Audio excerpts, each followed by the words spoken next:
नबी पाक साहब सल्लल्लाहु अलैहि वसल्लम मेराज के दिन, मेराज की रात जब आसमान पर तशरीफ़ फरमा थे तो सरकार सल्लल्लाहु अलैहि वसल्लम आसमान से वापस तशरीफ़ लाए तो हज़रत बिलाल रज़ी अल्लाह तआला अन्हु से मुलाकात हुई।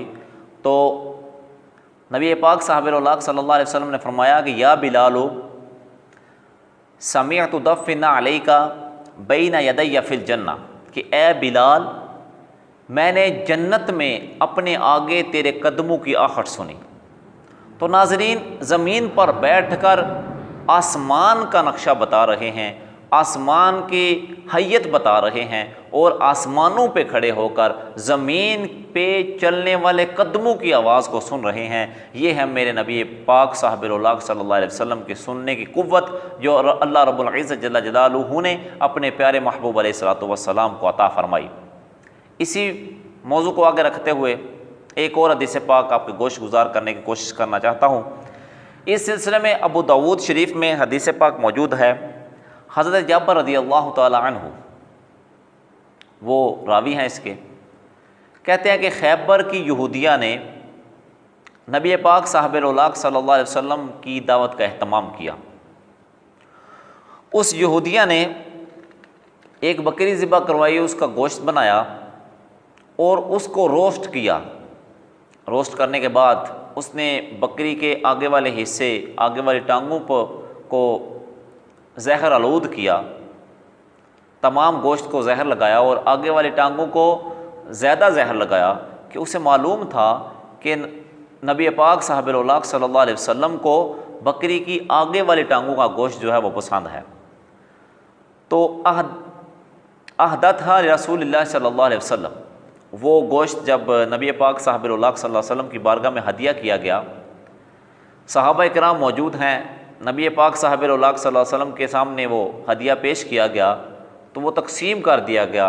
तो नबी पाक साहब सल्लल्लाहु अलैहि वसल्लम ने अपने सामने वो गोश्त रखा। तो नबी पाक साहब सल्लल्लाहु अलैहि वसल्लम जब तनावल फरमाने लगे तो नबी पाक साहब सल्लल्लाहु अलैहि वसल्लम ने अचानक इरशाद फरमाया, फ़क़ाल रसूलुल्लाह सल्लल्लाहु अलैहि वसल्लम इरफ़ऊ ऐदियकुम।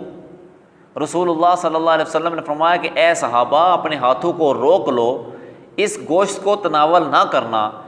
क्यों इस गोश्त को तनावल ना करना? सहाबा कराम हैरान थे कि क्यों मना कर दिया गया है। गोश्त आगे पड़ा हुआ है, गोश्त रोस्ट किया हुआ है और बुना हुआ है अच्छी तरह, लेकिन मना फरमा दिया गया। फिर सरकार सल्लल्लाहु अलैहि वसल्लम ने फरमाया कि उस यहूदिया को बुला कर लाओ।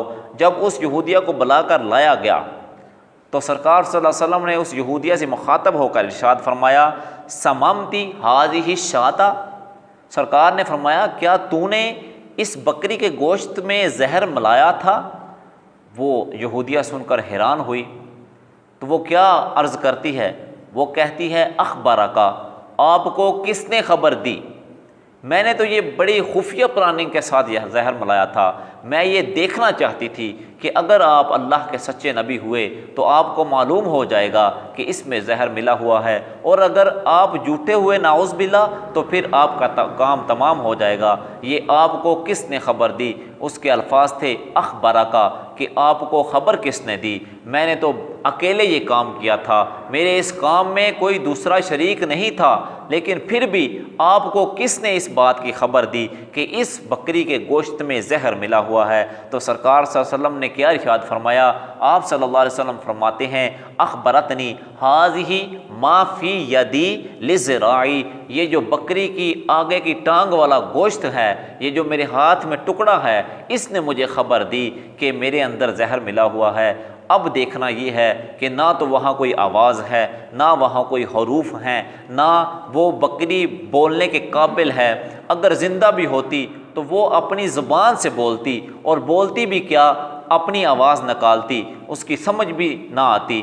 तो ये ज़िबा कर दी गई है, उसके टुकड़े कर दिए गए हैं, टुकड़ों को फिर बुना दिया गया है, कितनी दफ़ा उसको आग के ऊपर पकाया जा चुका है, लेकिन उसके बाद सरकार सल्लल्लाहु अलैहि वसल्लम को अल्लाह रब्बुल इज़्ज़त ने ऐसी कुव्वत, ऐसी ताकत अता फरमाई है कि बग़ैर ख़ुरूफ़ के, बग़ैर आवाज़ के नबी पाक साहिब-उल-औलाक सल्लल्लाहु अलैहि वसल्लम ने उस गोश्त के टुकड़े के अल्फाज को समात फरमाया और उसकी तमाम हैयत को पहचान लिया और जान गए कि इसके अंदर इसने जहर मिलाया हुआ है। तो ये अल्लाह रब्बुल इज़्ज़त ने अपने प्यारे महबूब अलैहिस्सलातु वस्सलाम को ताकत अता फरमाई और ये